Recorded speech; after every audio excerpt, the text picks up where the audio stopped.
Talking about common good, Wuhan virus vaccines are supposed to be a global public good. But what happens when a vaccine manufacturer starts bullying?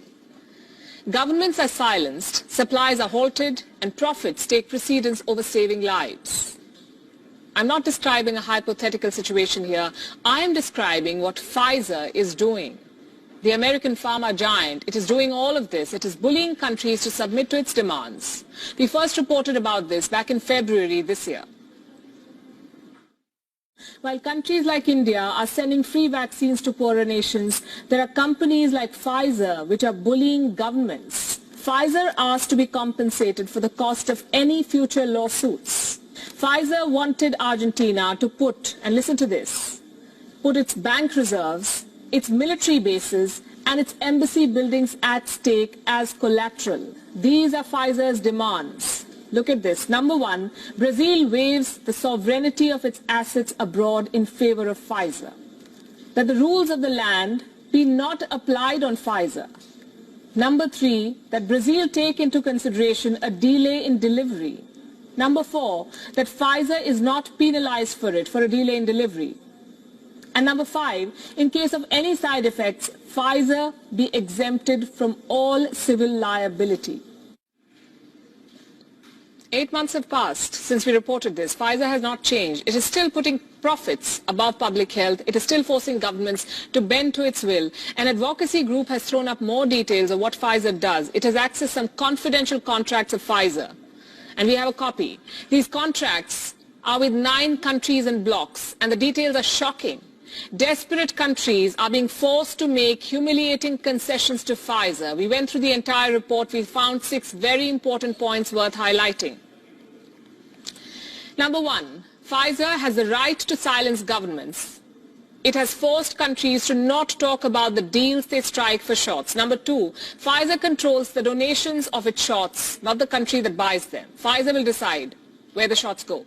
Number three, Pfizer has secured an intellectual property waiver for itself, and this clause is particularly disturbing. If Pfizer is accused of intellectual property theft, governments will pay, not the company.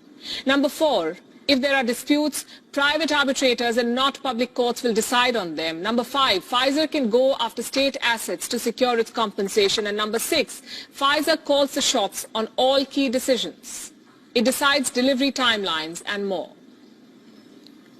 These are very serious revelations. I'll give you some more details. Number one, Pfizer is silencing governments. How? Through contracts. These airtight contracts are at the center of everything. They can silence governments in ways you can't even imagine.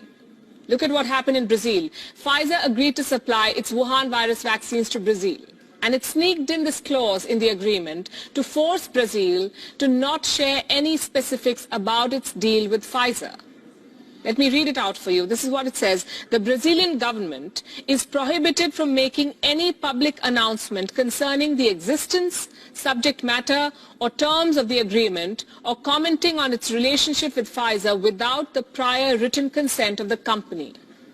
In other words, Brazil cannot talk about the Pfizer deal until it gets an approval from Pfizer in writing. This basically is a private company muzzling a government. And that's not all. Pfizer also gets to decide who will get the shot.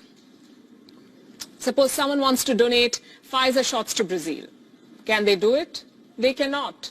The Pfizer agreement restricts Brazil from accepting donations. No one can donate Pfizer vaccines to this country. They cannot use the Pfizer shot until they buy it. What happens if Brazil does not comply with these rules? The consequences will be serious. Let me quote from the report again.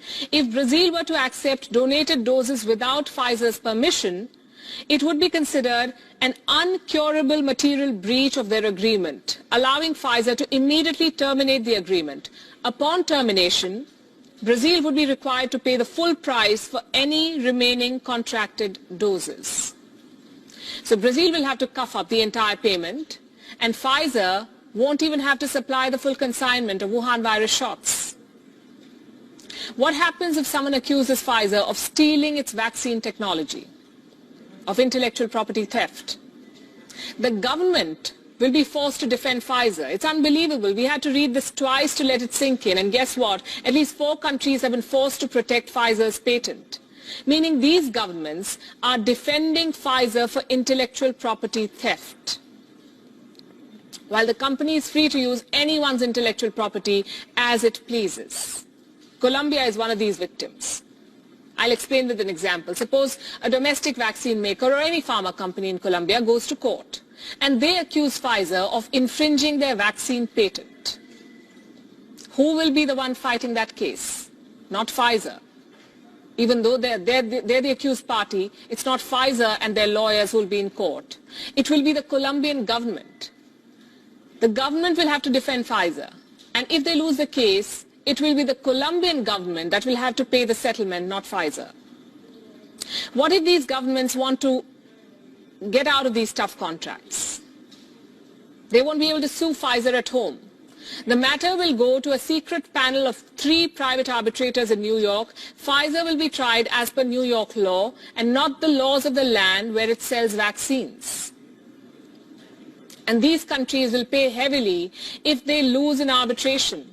Pfizer can ask a government to shift control of state assets to compensate for losses. What kind of assets are we talking about here? Practically anything that a sovereign government owns. Foreign bank accounts, foreign investments, commercial property, state-owned airlines, even oil companies. Pfizer can take over any or all of these from a government.